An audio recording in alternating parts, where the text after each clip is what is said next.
why you get so mad at me. You're such a baby. You say the worst shit anyone's ever heard, and then you're like, why are you mad at me? Is it normal? All I said was Anthony Cetus. It's like Anthony Kiedis, but a bird. Because birds eat seeds. What does that have to do with Anthony Kiedis? Because you named a different bird Anthony. Oh my God, that doesn't make any sense. Sorry. Why does Anthony Cosby -Knowles make more sense as a It name doesn't. for a bird? Well, then It's not a pun. It's I not don't a pun. It's I just didn't the get name mad of at a bird. Why would you? I'm not trying to do a weird pun. That doesn't make any sense. It makes more sense as a pun. No, it doesn't. Mine's bird related. Yours is just a name. Listen, I quit the show. No, Megan. Last week, Megan quit the podcast. No, Megan.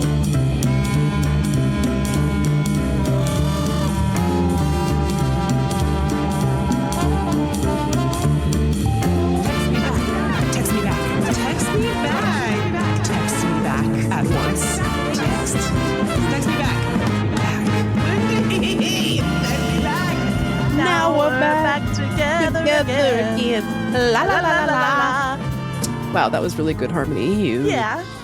Welcome to Text Me Back podcast, the only podcast hosted by two American popes.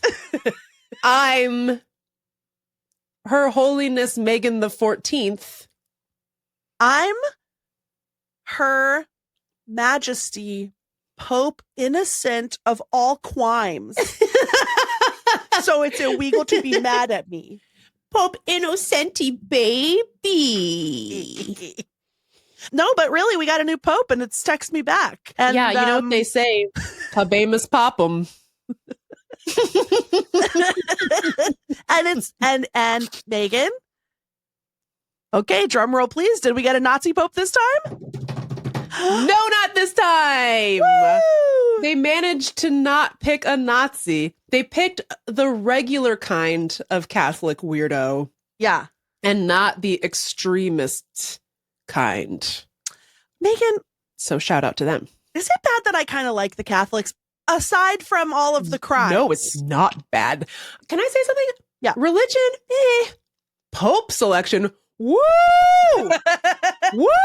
I love pope selection. I wish we could pick a pope quarterly. This has been the most fun. I was so sad that it only lasted like a day and a half. I was like, hello, there's still so many outfits you could be wearing. Last time it was like 5 weeks or something. It went on forever. I love, can I just say, it's such a stunt. It's so, honestly, it's so RuPaul's Drag Race to be like different colored smoke indicates whether or not habemus papam. It's like, it feels like a reveal, like a wig reveal. Like they open the chimney and there's another smaller chimney inside the chimney, and that tiny chimney was blowing out black smoke. That's how you know? No habemus papam. Well, first they're like, slay, old pope just did a death drop. It's a dip. Okay. I love the pageantry. Mm-hmm. I love the pomp, and I love the circumstance. Oh, yeah. And I love the fans out in the square. Freaking. It's honestly like a Super Bowl parade. I think that's why I like it. It's like sports. It's like, oh, who's going to win? You know, it's like watching the World Cup. Yeah. And then it's like, okay, here's two other things I like about it. Catholicism, of all of the Christian denominations, is the most like Baldur's Gate 3. And if I was going to pick a denomination, I think that's the one I would pick. Really? Well, I mean, not really, because it's like, that's like if I was going to pick what kind of shark I would be. Yeah. Like I can't become a shark because I can't. But Hammerhead. Obviously. You know what I love about Hammerhead is they're like, yeah, we don't really know why it has a hammer for a head. Yeah, it's fine. I just liked it. They like haven't figured it out, I think. They're like, we have some theories. Anyway, it's not important. I like all the little magic I like the outfits. There's lots of little rituals. There's so many characters that you can have join your party. There's like a million holidays. I feel like they know how to make it fun. They make it fun, you know? They do. Unfortunately, it rocks, even though like I'm no fan of religion, obviously not wild about some of the global crimes that the Catholic Church has committed against our most marginalized people. Don't care for that. Not to mention our children. The children. But I think like you just said, I like the pageantry. I love that the Vatican guards dress like chess pieces. Like, it's so stupid. I love it. And I love the intrigue, you know, because there was like, oh, it's going to be the guy from the Philippines. He's the front runner for Pope. Yeah. And then there's all this politicking that goes on where it's like, well, you know, the other guy cut a deal with the Chinese Communist Party, which upset the underground Catholics of China. And I was like, what? There's an underground Catholic church in China? What the fuck is going on over here? And then everyone's like, well, it's probably going to be the guy from the Philippines. He seems to be everyone's favorite. This jabroni comes out onto the Pope's balcony talking about it's an American from Chicago. I said, oh, Lord. Oh, this is and this is going to be just a disaster, diplomacy-wise, vis-a-vis pizza, you know, because the Italians are not going to be into Chicago's offerings. But this is the other thing that I like. This is the other thing I was going to say about Catholicism / the Pope is that when we managed to get our hands on a non-Nazi Pope, especially in this dark time of Donald Trump, etc., plays right into my most favorite metaphor of all time, which is when at the end of Jurassic Park, when the T-Rex fights the raptors. It's like, guess what? Guess what, bitch? We got the Pope. Look, is the Catholic Church evil in many ways? And does it munch? Did it munch my accountant? Yes. Did it eat Samuel L. Jackson's arm? Yes. Absolutely. Absolutely. However, now I guess, the Raptors, well, it doesn't matter. Look. Doesn't matter. The Raptors took Sam's arm, but the T-Rex munched my accountant. Eat the accountant. My lawyer. Yeah. The T-Rex ate my lawyer. Yes. However, now he's going to avenge Samuel L. Jackson's arm on my behalf. You know what I'm saying? Not really. Are you saying that you think the Pope is going to avenge America at the Vatican? No, other way around. I'm saying the Pope is the T-Rex. I'm saying that the Raptors thought they were going to get Raptor Pope. No. We got T-Rex Pope. Pope. Even though, what I'm saying is, the enemy of my enemy is my friend. Sure. No, for sure. I guess people were worried because, you know, America's rep is freaking torched, dude. Yeah. It's not, we are not doing good in the global personality rankings. No, like they are not fans of ours outside of our borders. I'm barely fans of ours inside the borders of this nation. Do you know what I mean? But so everyone's like, oh my God, what does this mean? Is the Pope in Doge? And then everyone immediately was like, great news, guys. We found the Pope's old tweets where he has been beefing with JD Vance since at least February. And I was like, thank God. Literally. Capital HIM. Yeah, we praise him, and I will eat of his body and drink his blood. Yeah, the cracker is him. It's him. It's literally him. I love how they really stick to their guns. Like, they're like, no, it's literally him. This cracker, this unseasoned cracker that I got off Amazon in bulk is Jesus. It's his body, bro. What? But I love that.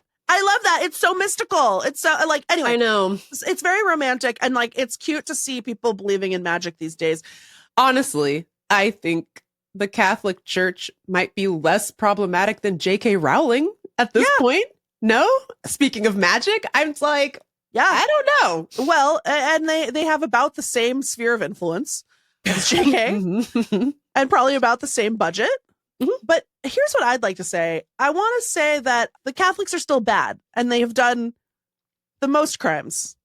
For sure. Among many large bodies of people. And I don't want to downplay that. and I don't want to make them cute. And I think I am falling into that thing like I miss the old villains because the new villains are so scary. We're getting nostalgic for like the classic villains. Yeah. Right. We're like, I miss George. I would pay any amount of money for George W. Bush to come back. Yeah. Like bring back the nuns with the rulers. Just let her just absolutely go to town on my knuckles. I love that. Miss that, you know? Right. Versus Where's like she? picking away at my psyche in the whatever the current. It's just, you can't deny. I is. mean, yeah, they obviously have a lot of baggage, legal and illegal, and yet you can't deny they're out here stunting. Nobody's doing it like the Catholics when it comes to pageantry. You know what I love? They were like Met Ball.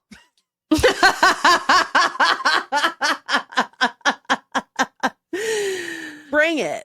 More like Bringazze. they said more like a Pope ball. And then somebody put on Virgo's Groove by Beyonce and it was over. Do you think it's illegal to buy one of those like a cardinal's outfit and wear it as fashion? No, I think Dolce & Gabbana does it all the time. I could wear it. Yeah, of course. Flattering. Honestly, they should have invited us to that conclave. It would have been so fun. It would have been so funny if they did do like a red carpet, like I know, to rival the Met Ball, but then it was all clergy and then us. Yeah, the global Catholics would have loved that. And next time there's a conclave, we'll be there. The last thing I'll say is that I know it's bad to be like women aren't allowed. Women aren't allowed to help in any of the important decisions. Women aren't allowed to be the Pope. Women aren't allowed to even be like the Vice Pope or whatever. It is, yes, again, I acknowledge that's bad and that's against my values. However, anything where like men get together to like play pretend and like dress up in their little suits, they're playing. It's so cute. They're having got their GI Joes out and everything. And like they yearn for connection. You know? Yeah. Men will do everything up to and including becoming Pope. Except for go to therapy. By the way, speaking of pomp and circumstance, can you see who's in the background here? That's Totus. Oh, shout out to Totus. A mere 30 seconds before we started recording, I helped assassinate one of the leaders of the Goblin Army. So, oh, that's nice. Okay, well, on today's show, we are actually not going to be pivoting to religion. No, Sorry, no, if that's why you tuned in. But what we are going to be doing is tiding. We have some tidings to share. But first, I'm going to play a little song about business because we have some business to discuss. 1 second. I can never fucking find it. Oh, here we go. Bubba business. Bubba business.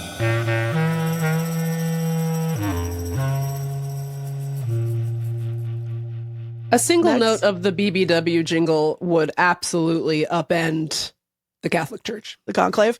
Megan, I swear to God, when you make the Canva thumbnail, if you pick one where I was pretending to play the saxophone with my cheeks puffed out, friendship concluded. Arrivederci, bitch. Okay, last week we announced a brand new Patreon tier. $12 a month, or here's the real math, $120 a year. So you get a little discount if you do the annual subscription as opposed to the month-to-month. And last week we were like, yes. That's a discount of $24 a year. And that's called brain math that I did just now. Nice. In the moment. Thanks. Nailed it. In the heat of the moment, I can still do multiplication and then subtraction. Oh, wow. Yeah. You hear that? Einstein's ghost. Anyway, we were so excited. We were like, if you sign up for the $12 tier, you get access to a super secret RSS feed where you can listen to audio only versions of bonus content. And that is true. But for some reason, we did not tell you the much more interesting part of it is you get ad-free episodes of the regular episodes if you subscribe at the $12 level, and you can access the RSS feed that has this that we're calling Text Me Back Deluxe. Ooh. On God. On God. On capital HIM. So if that sweetens the pot for you, sign up at the $12 level and you can listen to Text Me Back Deluxe with no advertisements. Yeah. So in conclusion, your options are $1, $3, $6, $8, or $12. Yeah. And with each successive dollars, you get successive prizes. But That's the right. most important prize number one on God is to support the art that you believe in. Because God knows, on God, capital HIM, the government is not supporting the art.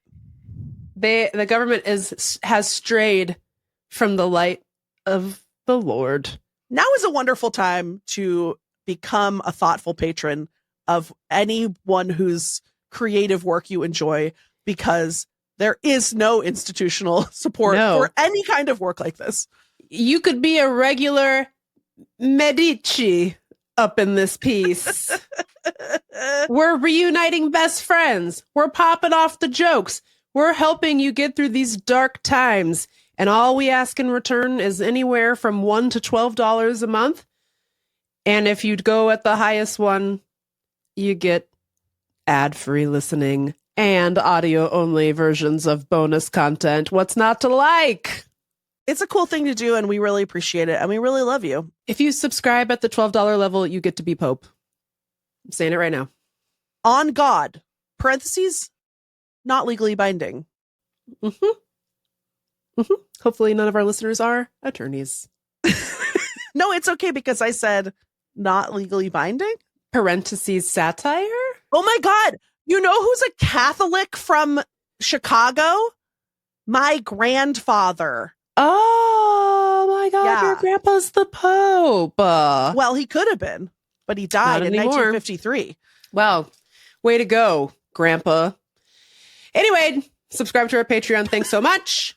We are going to do some other stuff, but guess what? We have more business to talk to you about. As you all know, we've been on a wonderful little journey with our friends at Magic Mind for the last few months. We love the little drinky drinks, our little shots of brain boost, which we are drinking religiously, especially since, we kind of kicked the coffee habit.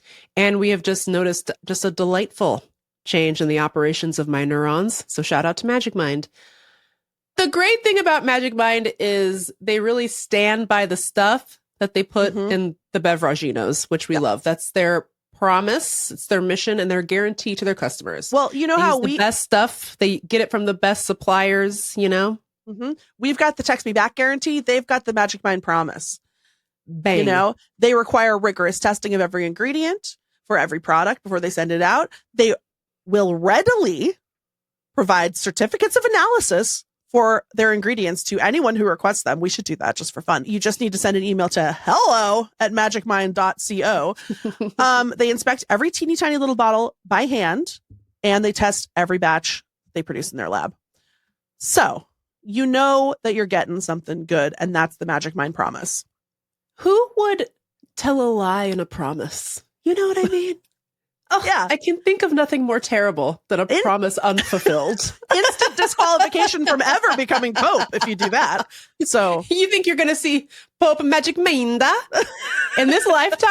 If they're out here breaking promises? I don't think so. I don't think so. He's not Magic Mind, and I don't think so. So that's the Magic Mind promise. We have really enjoyed their partnership with us over the last few months. We hope that for those of you who tried Magic Mind, I hope you have enjoyed it as much as we have. I know that there's a few people in our Discord who snagged some Magic Mind and said that it really helped and that they really enjoyed it. And you can mix them in with other stuff, smoothies, juices, sparkling water, things of this nature. I have yet to mix one into a smoothie because I've been out of my smoothie practice. I really want to get back in because I love a smoothie, and I love knowing that my smoothie has a little something extra for my mind in it, So I'm ready for that. Who wouldn't want that? If you've got a busy day at the conclave and you need that mind sharp, come on. They're absolutely throwing Magic Mind back in the Sistine Chapel. I'll tell you that right now. Anyway, if you want to try Magic Mind, we have a code for you. Go to magicmind.com/textmeback. Use our code textmeback20 for 20% off Magic Mind, baby. And if you love Magic Mind, tell people about it. Get on those socials and let Get on the people Magic know. Mind train. Hashtag Magic Mind. Let us know how your mind's doing. Let us know how your mind is doing. All right. With that, we're going to take a quick break, and then we will be back to Tide.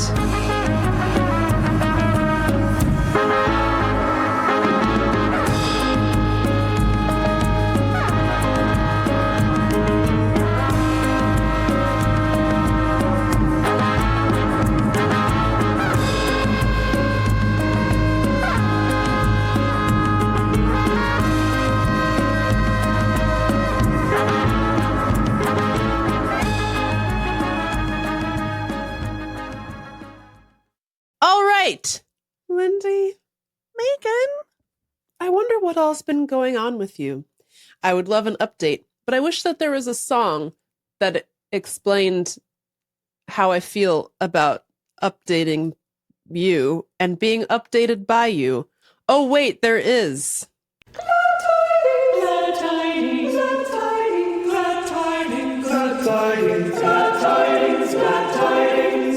Yeah, there was one. So Amazing. papal. So papal. Can you imagine someone singing that shit at the Vatican?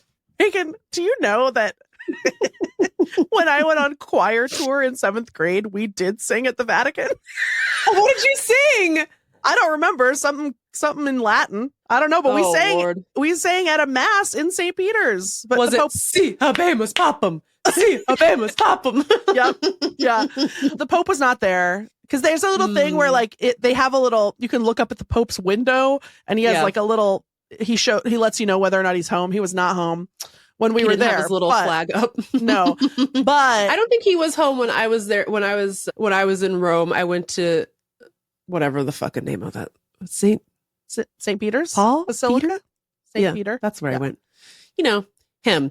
Anyway, I was wearing like a t-shirt dress. It went to my knees, but depending on how you look at it, it might have been slightly above. I wasn't really sure. And I didn't realize this, but if you show up at St. Peter's with too much leg showing, they give you a disposable blanket to wrap to cover your shame in. Good. And I was like, if they give me one of those fucking cover-ups, I'm leaving. But unfortunately, my knees did not offend, so I was allowed to go in.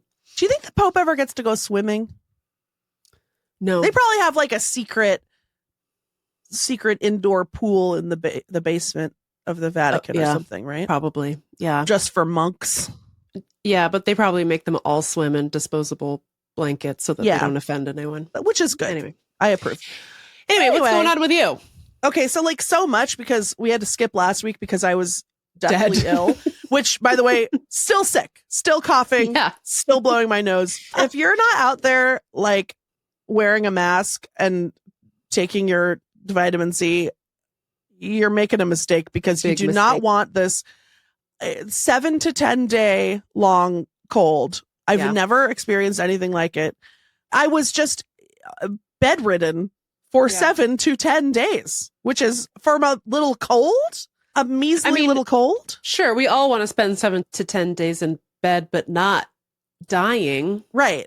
It wasn't fun somehow. Like I mean, I watched a lot of TV, but like, first of all, I felt bad about it, but that's just that's your normal style pathology. Yeah.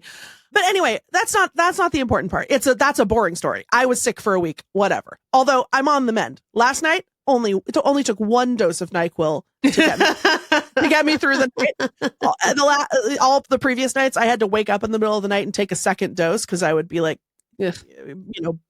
beset by a coughing fit. Last night, just the 1 dose. Great. Perfect.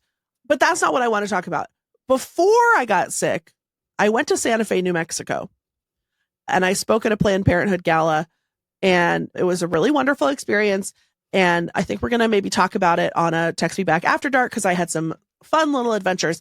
But what I want to talk about today, Megs, is when I came home from Santa Fe, New Mexico, I had an encounter with a stinker butt that you saw. A stinker butt that I met. And I feel like I want to do a little case study, hearkening all the way back to our first episode when we talked about the different ways that you and I approach encounters with other people in the world, and especially deal with conflict. Mm-hmm. Because we talked about in the first episode that you are assertive and confident and you don't let people talk to you like that.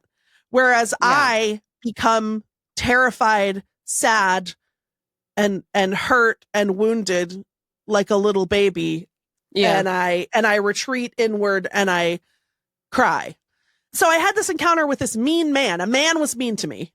And I'm going to tell you how I responded. And because I tried to channel anyone who wasn't me. And I want to know what you think. I want to hear your rating of my performance, but then I also want to know what you would have done in my shoes. Okay. So I'm in Santa Fe. I flew home on a Saturday afternoon. Travel was provided by the organization. So in my itinerary, it just said a livery car is going to pick you up at 11:45 at the hotel. Great. Sounds good. Just so people know, that's like when the guys come to the airport with your name on a piece of paper. It's like fancier than an Uber. Right. So it's like basically, I think the livery black car companies, like they have limos and then they have like Escalades and then they have like town cars, and they cost more. You schedule them in advance. You know, you're not going to have to like wait around. Like part of it is the luxury of like, I've hired a high-end service. Yes. To come pick me up. I'm paying a lot of money. I mean, I'm not, but someone did.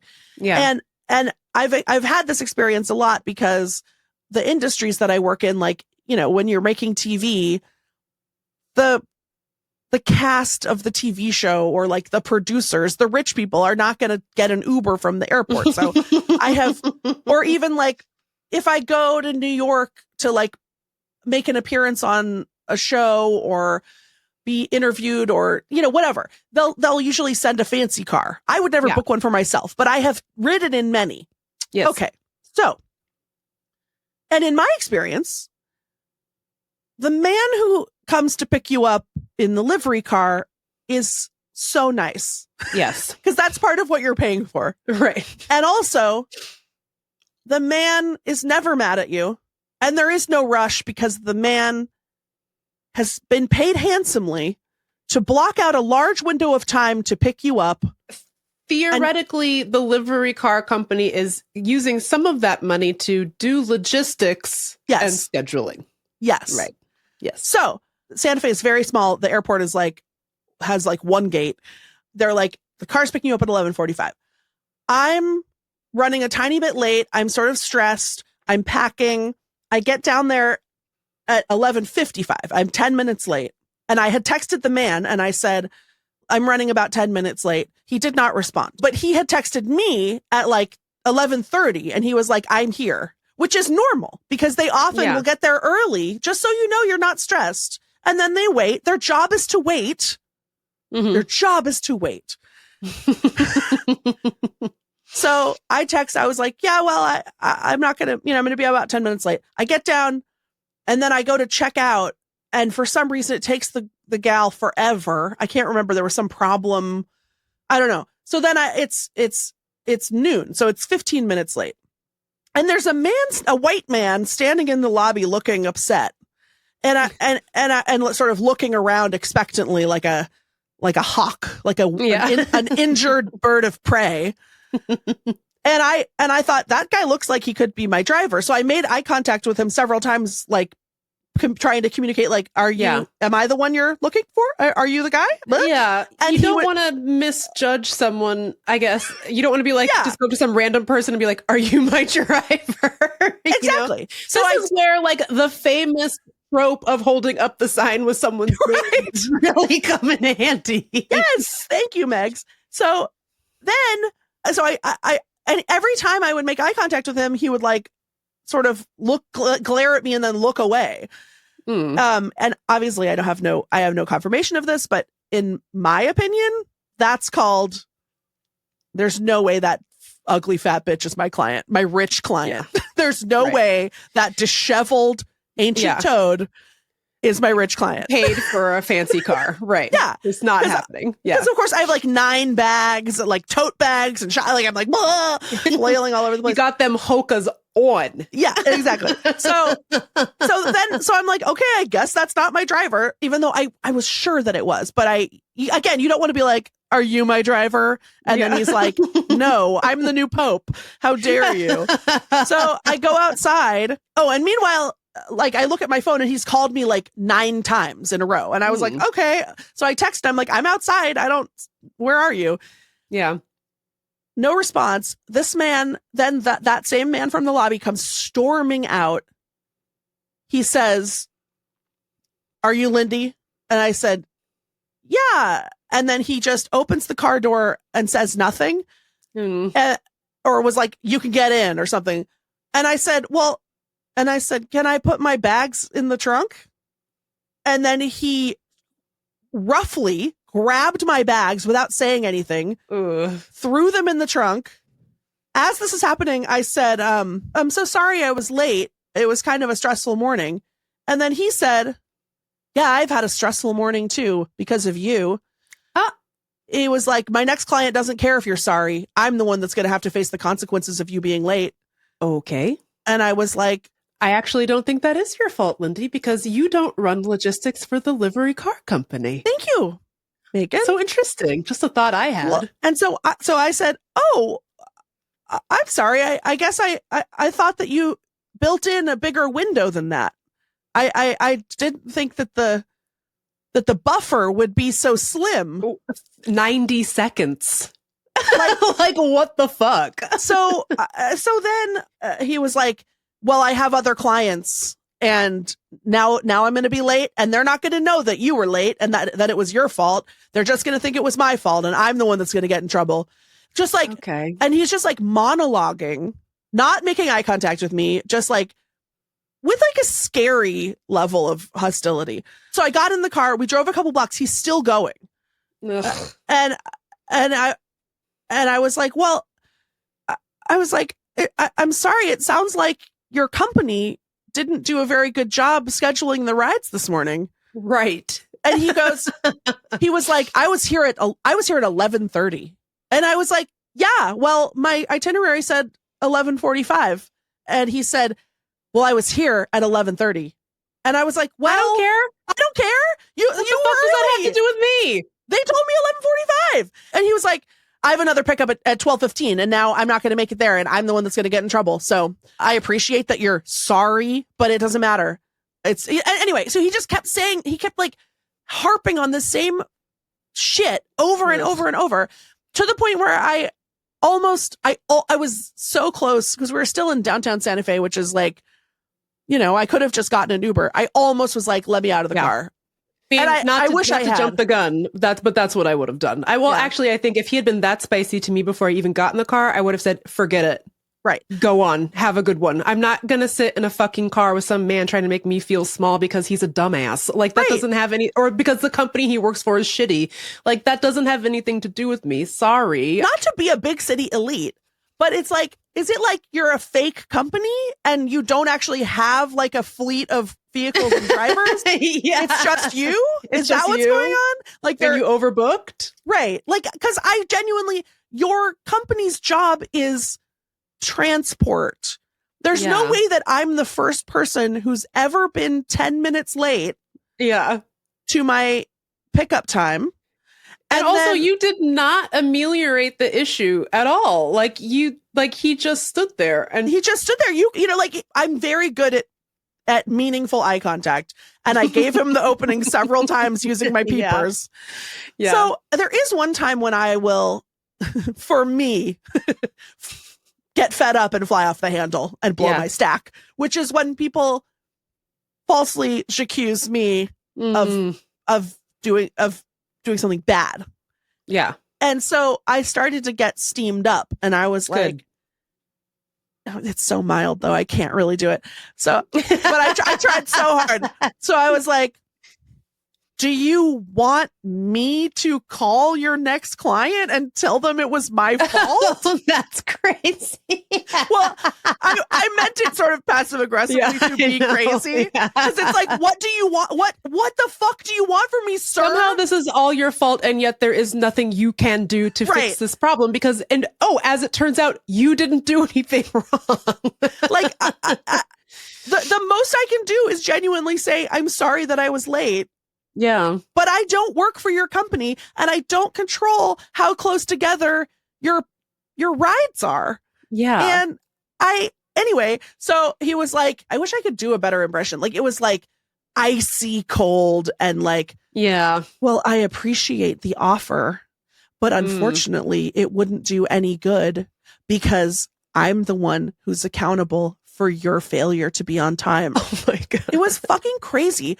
It was just like this old white man wanted to have this power trip because I guarantee you that rich fuckers are late all the time. He's not having that conversation with them. He's not having that conversation with rich businessmen.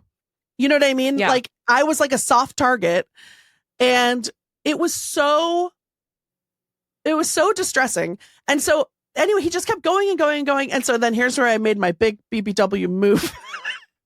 I was at a certain point, I was like, well, thank you for the lecture, but I don't know what you want me to do about it. Yeah. And then he was like, well, there's nothing you can do about it. He just kept going. And then I said, sir, I don't want to hear it.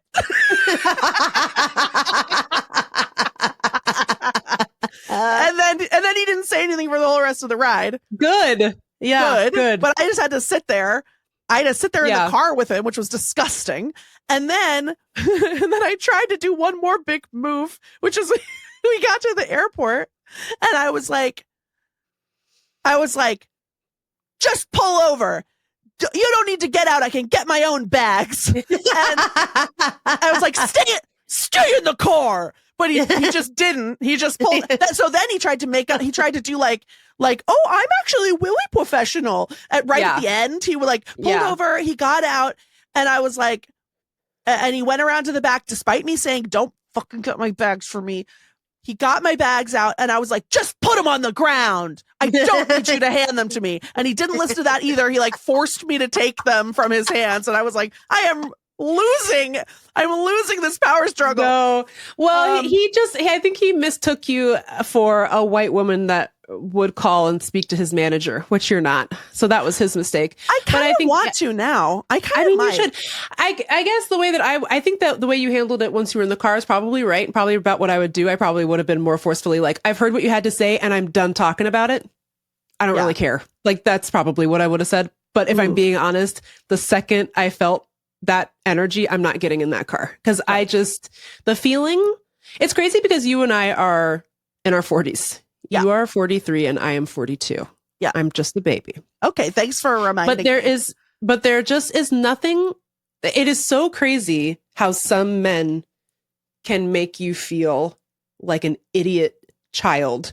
And to me, that is the worst feeling in the world, because that is just not how I operate. I'm a competent professional woman. Yeah. And somehow men have this just obnoxious ability, just ordained upon them by the patriarchy, to make you feel like an ant, you know?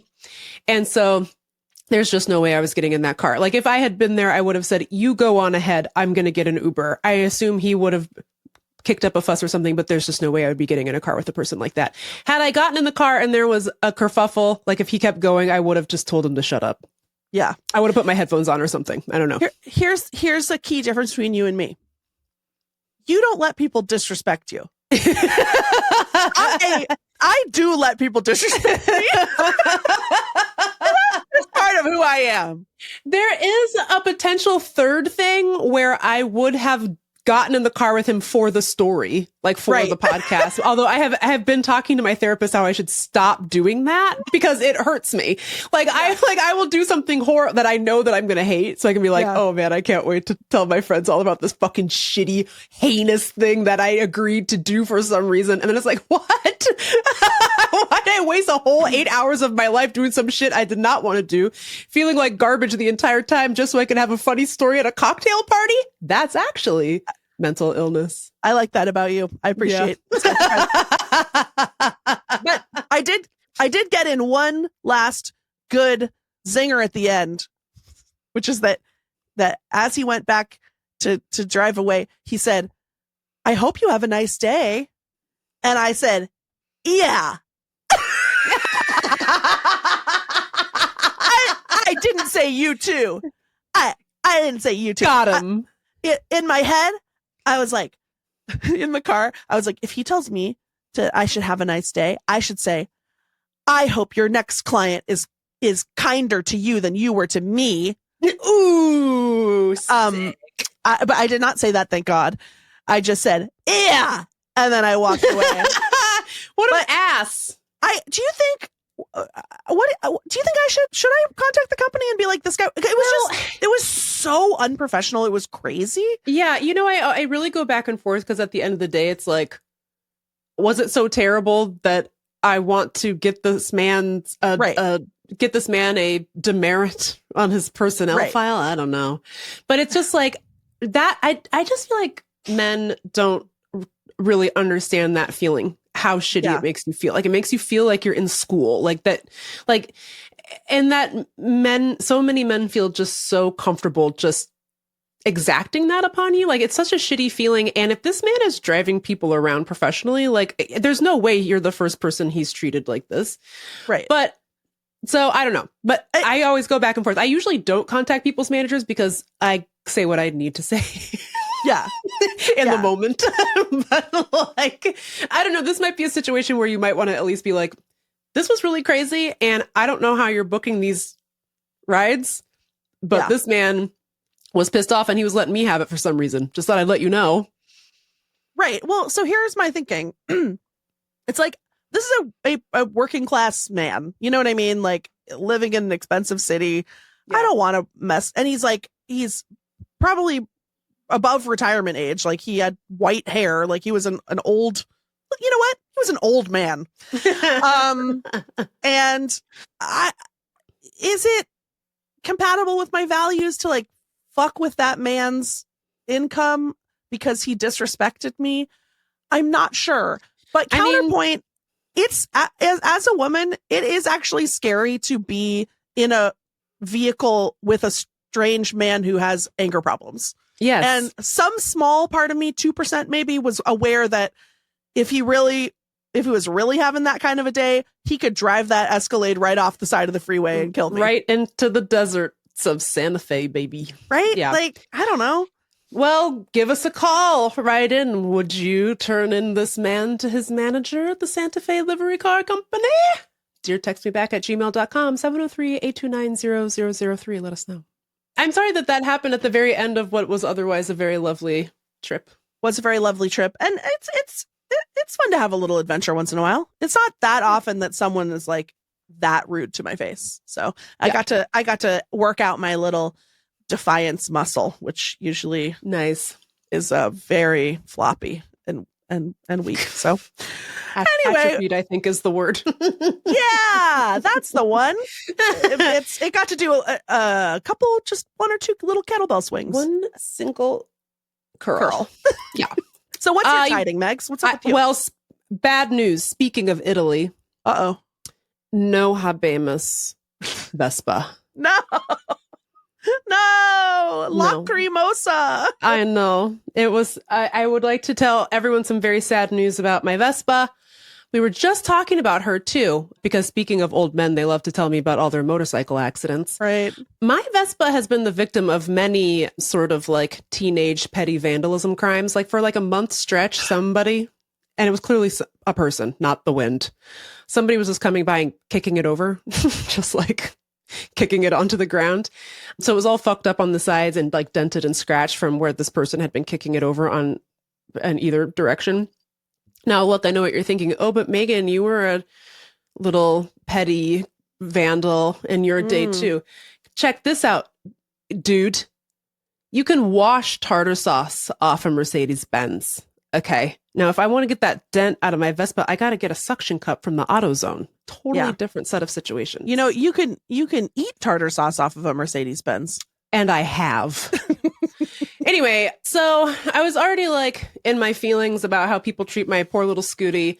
Also, this funny thing was happening. This is neither here nor there, but there's been this explosion of scooter drivers who DoorDash or like deliver food, Uber Eats, whatever. It's like all of the DoorDashers and all of the Uber Eats guys all use mopeds now. Yeah. And so there's been a couple of times where some man has come up to me to be like, to ask me where a restaurant is because he thinks I'm out there dashing. Or he'll be like, or like one guy came up to me at a red light and he's like, hey, where are you setting up? Because like a lot of times if you go down streets with like a lot of restaurants, there'll be like 12 guys on mopeds just waiting to get an order, and then they'll get it and then they'll deliver whatever. So he's like, where are you setting up? And I was like, oh my God. I'm being accepted into like a subculture of door dashing. And so it was like kind of cute. But anyways, my poor Scooty had taken several beatings. I was very sad.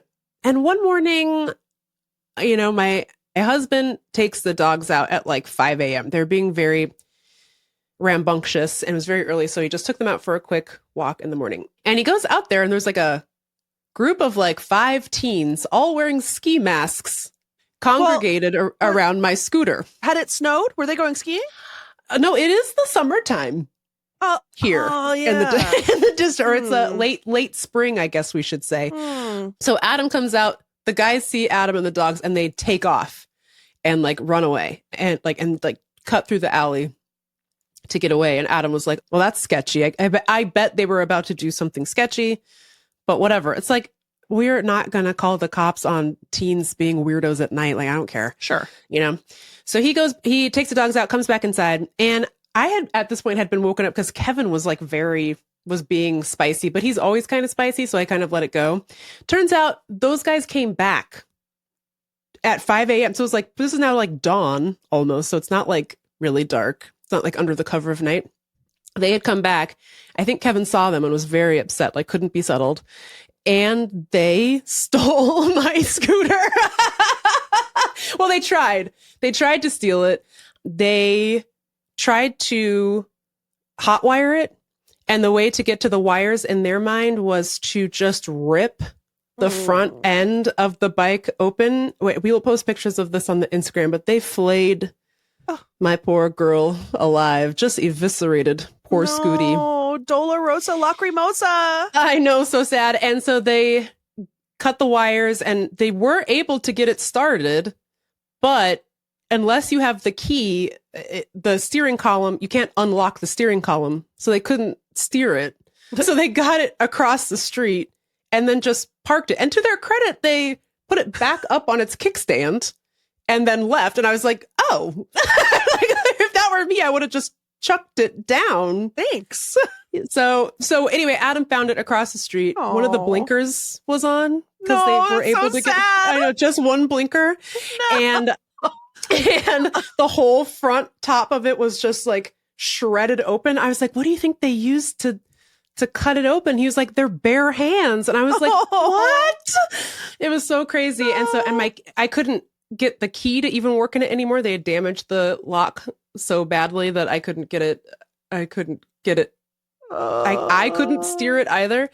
And then we realized that they had done it to everyone's scooter on the block. So one of my neighbors has like a motorcycle that they tried to steal. Another one has what's called a ruckus. It's a little Honda moped that they tried to take, but it had a U-lock inside the wheel. So I think they wiped out and then just left the ruckus in the middle of the street, like on its side. Adam also has the Vespa. And they damaged Adam. And Adam's steering column was also fucked. He couldn't get his key in and start it either. So the second I saw poor Scooty, I said, she gone. Oh. I think that she gone. I think this is the end of Scooty, of MHM and Scooty. I was pretty sure that she would be totaled. And so we called the scooter place. They came and picked up both scooters, and we just heard from the insurance company that our Scooty is a total loss. No. So she's dead.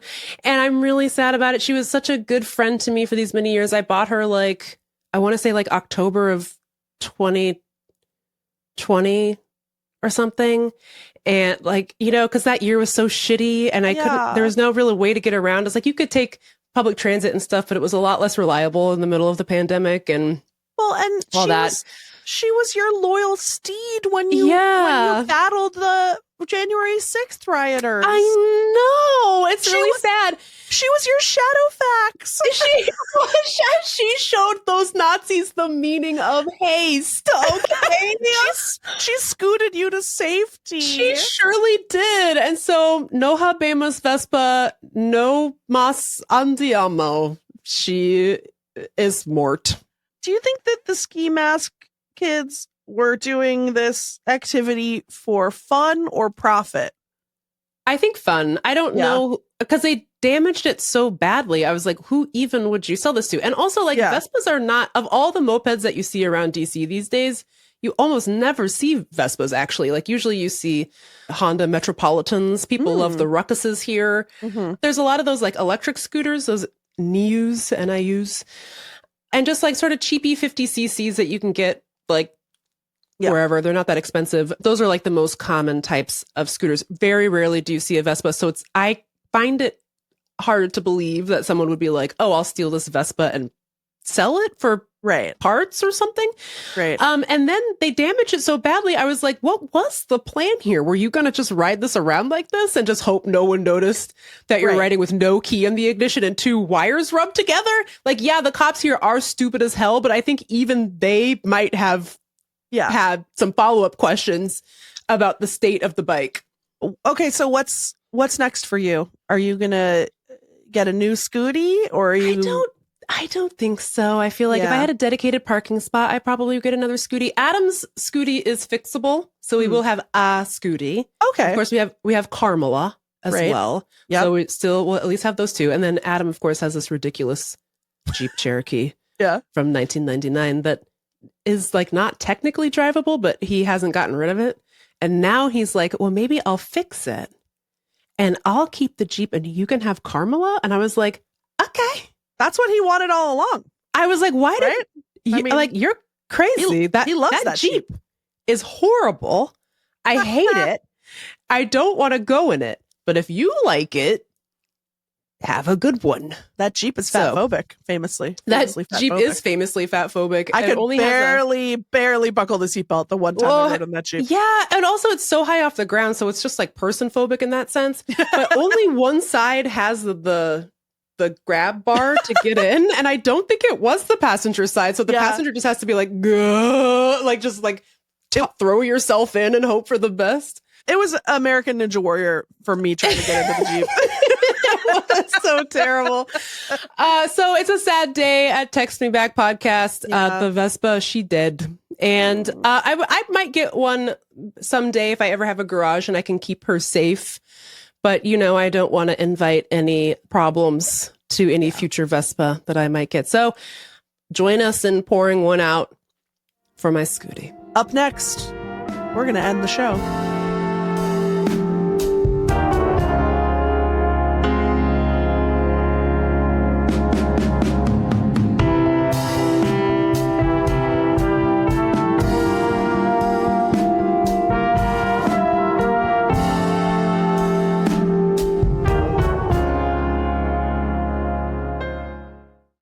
Well, Lindy. Well, Meagan. We did it. We have a Pope. We don't have a scooter. We maybe have a plan for talking to a man's manager. You know what, Meagan? Yeah. I bet Pope Francis and your scooter are rocking out in heaven together right now. Yes, he's all me with David Bowie and Prince. Can I say something? Yeah. I was just thinking about this earlier. It's one thing about humanity that I do not understand is when someone dies and then their loved ones are like, I just know he's up in heaven chopping it up with Kurt Cobain. And it's like, oh, damn. Like, is that heaven? Like, famous people have to hang out with your uncle?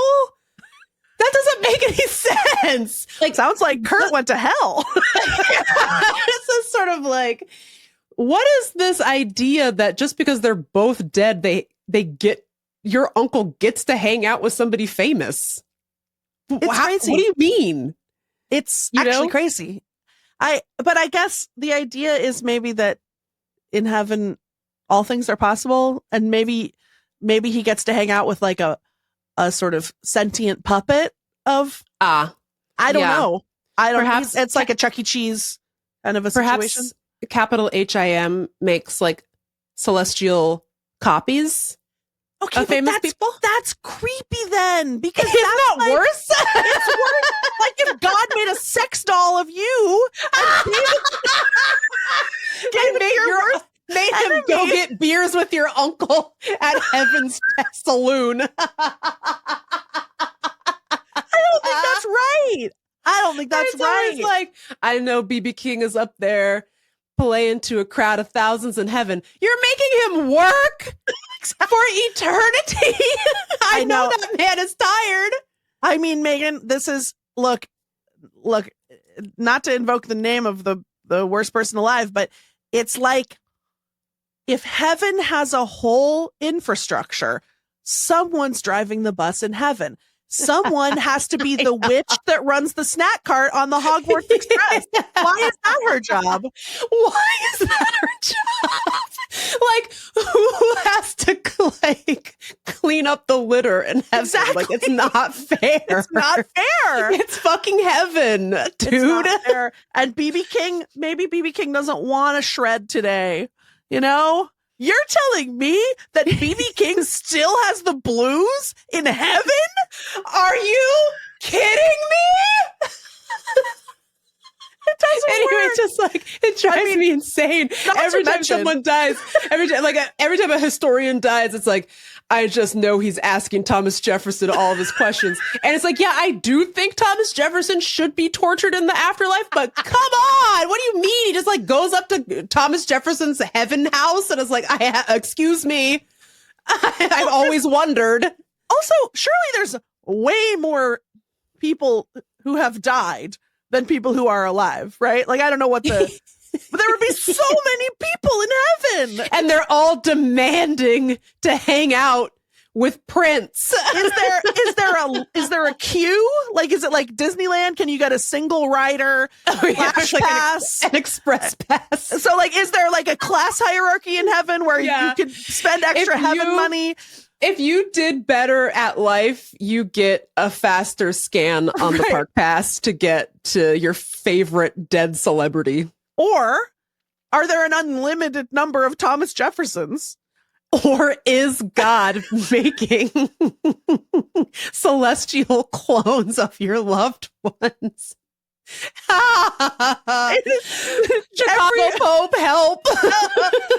Chicago Pope. And not to mention the elephant in the room, which is called I was married to my first love. Yes. She died. I think of this always. I think of this all the time. Which wife did you like the best? Do you know how the Mormons fix this problem? Or you know how they address this problem? I found this out when they each get their own planet and you I'm not sure I remember the exact word. Well, they do apparently. You apparently do get a planet. But the LDS temple here in the DC area, and if you've ever driven towards, I forget which of the 95s it's off of, but if you've ever driven through Maryland, you see this sort of castle-like structure sort of bouncing forth from the woods. And if you've ever been curious about it, that's the LDS temple, and it has their little homie Morpheus or whatever his name is at the top. Poutine, I think his name is Javert. Anyway, so they desanctified it. So the members of the public could come in, and I'd been wanting to do this for forever. I heard that you could do it when they desanctify, because if you're not a Mormon, otherwise they won't let you in. So we went in, and weirdly, it was like, I went with a couple friends, and weirdly, it was not as fancy as I thought it was going to be on the inside. I mean, it was like really nice, but I was expecting like gilded chairs and, you know, all the like stuff. the Whatever. Catholics do. Like the Catholics. I think the Mormons think of themselves as simpler people. Well, anyway. They're waiting for the so riches. I'm waiting the in line. afterlife. Yeah, so I'm waiting in line with my two friends, and we're just kind of talking about it, and we're being respectful, but we're just like, I wonder what to expect. Like, I don't really know anything about this. I wonder what it's going to look like on the inside. And this lady behind us was like, well, I'm LDS. Do you want me to show you around? And we were like, yeah, we do. Why did they desanctify it? Was there just not enough? Because they're like doing, I think they're just doing like a remodel of it or something, like replacing fixtures and so they re-sanctified it later. Yes. Yeah. So then they like, when they reopen, they re-sanctify it, and then you cannot go back in. Because they needed like non-Mormon workmen to be able to go in there. Probably. Is that? Probably. Yeah, I think so. Yeah. So she was like telling us about all the different rooms and what they all mean. And I asked her that because that question's been driving me crazy for forever. And this is a question for all of our religious listeners, but I just happen to have a Mormon handy when I was thinking about it. So I was like, how exactly does that work? Like if, you know, when you die and you go to heaven or to your planet, like if your previous spouse had died, like predeceased you. And so what they do is when you get married, you bind yourself to your spouse. And so whoever you are bound, I don't know if that's the right word. If you're LDS or former LDS, let me know what it's actually called. So whoever you're bound to when you die, that is who you spend eternity with. So here's the thing. If you, like, let's say your husband dies young and you get remarried, you can opt not to bind yourself to your new spouse. And then that person's just on their own in the afterlife. And then you reunite with your first spouse, or you could bind yourself anew to the new person, and then your first spouse it unbinds the original one. Unbound. Yeah. It unbinds the original one, and then you're bound to the new guy or person. And so then your old dead spouse is like, oh, okay. Do you have a to good one. Tell your new spouse which one you pick? Yeah, there's like a whole ceremony. It's like, well, that's why it came up. Like getting a prenup, you know, like, yeah. Like, I feel like that's going to cause conflict. Yeah. Well, I assume it does. I don't know, but they have a whole, because we were in this room where I guess they do it. She's like, oh, this is the binding ceremony room or something. And so she was telling us about it. So yeah, everybody involved knows. And she's like, yeah, I had a friend who they were both widows/widowers, and they got married, and they both opted to stay bound to their first person. And I was like, I guess if you both I was agree, like, honestly, that's nice. That to me, can I be honest? That makes a lot more sense than this other thing where you just like show up in heaven and you have two spouses and you got to decide right there on the spot. Ugh, awkward. You know? I will say that as I age, I do get more and more open to the idea of some kind of like forces beyond what I can see and perceive. Mm-hmm. You know what I mean? Like, it's possible to me that when you die, you become like a little wisp of energy and you go fly around somewhere. Love it. Well, what do I know? I don't know anything. But I don't know that you get to go have a house and you get to meet Thomas Jefferson. I'm not sure that you get to go compel dead singers to give you private concerts. To jam with you. Yeah, I don't know. I just don't know. I think they get to have their own heaven without you in it. Right. You know? I don't know. But I'm open to the belief that there's something more than just becoming a carcass and rotting away. But not that. Yeah. Probably not that. I would say I'm 60-40. That probably doesn't happen. You probably don't get to make John Bonham jam out with you in your heaven garage. Well, I guess we'll find out. Anyway, that was the show. We hope you liked it. Don't forget about our $12 tier. If you're already a $12 tier subscriber, I bet you enjoyed no ads. That could be you, friend. That could be you. Yeah. Patreon.com/textmebackpod. Go sign up. Someone in the Discord, and I'm going to take this sample size of 1 as ironclad proof. Someone was like, but if we get the ad-free version, do we still get your Magic Mind ads?